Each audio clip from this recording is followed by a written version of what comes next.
INEC Chairman Professor Mahmoud Yakubu and members of the Commission in a quarterly consultative meeting with civil society organizations (CSOs) ahead of the 2019 general elections in Abuja. Photo, Twitter, INEC Nigeria. Simultaneous accreditation, voting avenue to manipulate figures. One ambitious provision in the electoral guidelines released by Independent National Electoral Commission (INEC) is that which suggests, in order to remain focused on their assignment, collation officers are not allowed to make or receive telephone calls during collation. However, that self-censorship does not assuage the opposition, which believes that the electoral umpire was up to something by unilaterally making up the essential document, particularly the prohibition of use of mobile phones or such electronic recording gadgets by collation officers. It would be recalled that after deliberations, INEC made good its promise to release the 2019 election guidelines recently, which serve as the model to moderate the conduct of not only this year's general election, but also other elections until it is revised through a decision extract or government gazette. The opening paragraphs of the electoral guidelines condensed its criticality to the delivery of a credible poll. It states, the Independent National Electoral Commission (INEC), herein referred to as the Commission, issues the following regulations and guidelines for the conduct of elections: general election, by-elections, rerun elections and supplementary elections. These regulations and guidelines are issued as a decision extract of the Commission of the 21st day of the month of December 2018, but no sooner had the Commission made the document public than some opposition parties renewed their argument that INEC ought to have involved them to make inputs to the guidelines since it is intended to shape the modalities of the election. The opposition noted with dismay that the electoral umpire invited them to a meeting as a perfunctory gesture, knowing that it has taken a final decision on the guidelines. They therefore frowned that none of their observations were reflected in the final document that was presented to the public last Monday. Perhaps guided by Joseph Stalin's immortal words that those that cast the votes do not decide the poll but those who count them, or piqued by the worrisome development, the opposition parties under the auspices of Coalition of United Political Parties (CUP) and Inter-Party Advisory Council (IPAC) came together and rejected the draft guidelines presented by INEC. In their bid to hold INEC accountable to transparent processes, the two groups vowed to take the Commission to court to reverse what they said is an injustice aimed at deliberately rigging the forthcoming election. In a statement by its first national spokesman, Ikenga Ugashinyari, CUP, disclosed that 61 political parties that feel injured by the turn of events have resolved to take appropriate legal actions to stop INEC, not just from releasing the guidelines, but also to quash some sections that disagree with the provisions of the 1999 Constitution. CUP was particular about the insufferable provisions included in the guideline, including backdoor introduction of incidence forms, which could occasion rigging during the polls. Although Ugashinyari did not release the list of the entire 61 parties involved, he disclosed that the plaintiffs, that is the four national chairmen suing on behalf of the 61, include Ikenga Ugashinyari, AP Dr. Samik GPN, NSEEHE Nsabang, RP, and Mr. Kenneth Udays, AA.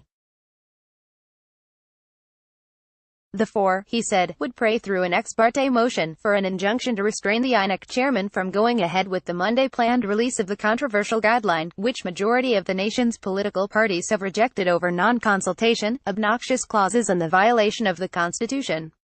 The chairman of the political parties still insists that the only way to have free and fair election is for those obnoxious clauses contained in the guidelines which do not promote free and fair elections to be expunged, and that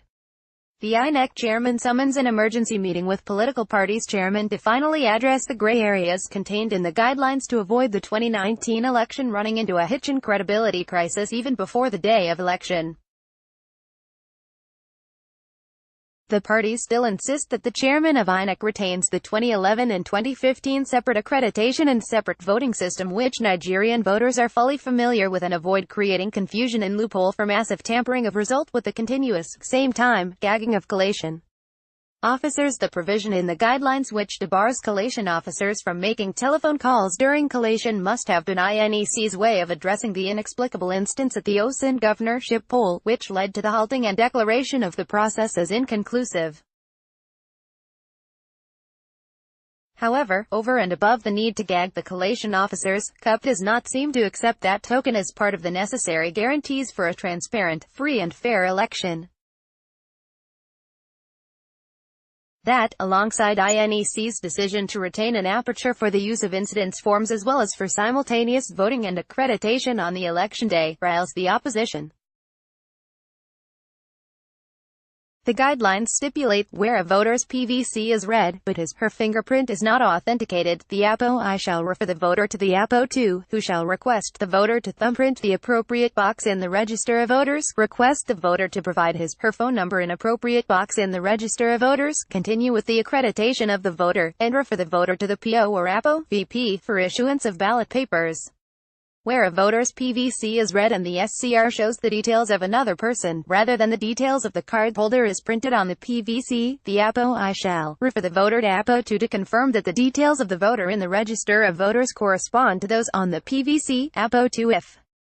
satisfied that the holder of the card is on the Register of Voters, shall record the phone number of the voter in the appropriate box on the Register of Voters, and proceed with the accreditation of the voter. It is that singular specification that the opposition parties kick against and request INEC to revise before it released the guidelines. They noted that quite unlike what obtained during Professor Atahiru Jaga's era, Professor Mahmoud Yakubu did not incorporate the inputs of major election stakeholders. The opposition also noted that the fact that simultaneous accreditation and voting proved relatively successful during its application in isolated elections does not warrant extending the method to the process of a general election a few weeks to the main poll. Conversely, the 61-party chairmen prefer that INEC retains the disparate accreditation before voting, in such a way that after accreditation on election day, the polling unit PU officer announces the total number of accredited voters, signs and hands out to parties' agents at the PU before actual voting begins. They argue that this approach helps to evince transparency and sanctity of the ballot and eliminates the possibility of post-election manipulation, as desperate politicians would not find it easy to inflate the number of votes cast. CUP expressed apprehension that the space of time between end of voting and announcement of results could facilitate perpetration of various forms of electoral transgressions. The opposition is also up in arms against faulty accreditation process, especially allowing transit voters, whose names cannot be found on the voter register, including possessors of cloned or fake PVC or even those accredited in a sloppy manner, to vote. CUP said, the party chairmen are currently mobilizing more party leaders to move against the INEC chairman in the event that he goes ahead to issue out the guideline without the input of the political parties and without removing the obnoxious clauses, which will ruin free and fair election. Now that INEC has released the guidelines and the opposition looks set to challenge the action in court, it would be seen how the extra-legal action envisaged by the aggrieved parties, particularly passing a vote of no confidence on the INEC chairman and the commission as well as a call on him to step down, would impact on preparation for the election. The parties said the height of their protest would be to declare the INEC boss a persona non grata and embark on a mass protest to alert Nigerians that the 2019 election processes have been manipulated. It beggars belief that despite his avowals to deliver a credible electoral outcome that would surpass the 2015 record, INEC boss should allow the non-inclusion of stakeholder input to impair the stated virtuous intentions. Nothing short of a transparent and credible process would guarantee a free and fair 2019 election. Receive news alerts on WhatsApp 2,348,136,000,000.